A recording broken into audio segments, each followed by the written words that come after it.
పశ్చిమ గోదావరి జిల్లా పెంటపాడు మండలం మాంజీపాడు గ్రామానికి చెందినటువంటి మెండ్యాల పెద్దులు దుర్గా కుటుంబం అండి ఇది.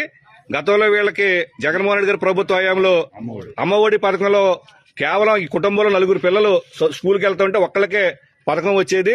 ఇవాళ నలుగురికి 15,000-60,000 శాంక్షన్ చేస్తూ ఇప్పుడే ప్రభుత్వం, కూటమి ప్రభుత్వం, చంద్రబాబు నాయుడు గారు, పవన్ కళ్యాణ్ గారి యొక్క నాయకత్వంలో కూటమి ప్రభుత్వం నలుగురికి 15,000-60,000 శాంక్షన్ చేస్తూ ఇప్పుడే లిస్టు పంపారు. దాని సందర్భంగా మాంజీపాడు గ్రామానికి చెందిన కూటమి నాయకులు, అదేవిధంగా స్థానిక ప్రజాప్రతినిధులు అందరం కూడా ఆ కుటుంబాన్ని సందర్శించడం జరుగుతుంది.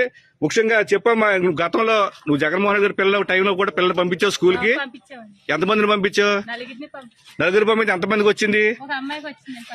15,000 వచ్చింది. ఇప్పుడు నీకు తెలుసా చంద్రబాబు నాయుడు ఇవాళ ప్రకటించిన సంగతి? మీ 4 పిల్లలకి వచ్చినాయి అమ్మా? ఎలాగుంది, మీకు ఆనందంగా ఉందా? చాలా ఆనందంగా ఉందండి. 4 పిల్లల్ని కూడా చదివించుకోగలను. అమ్మా నువ్వేంటమ్మా, నువ్వు చెప్పు. నీకు చంద్రబాబు నాయుడు గారు ఇవాళ 15,000 వేశారు. నీకు చెల్లి, ఇద్దరు చెల్లెళ్ళు, ఒక తమ్ముడు. నీకు ఎలాగుంది? నువ్వేం చదువుతున్నావు? నేను 10th కి వెళ్తానండి. 10th కి వెళ్తావు. ఆనందంగా ఉందమ్మా. నువ్వు చెప్పరా?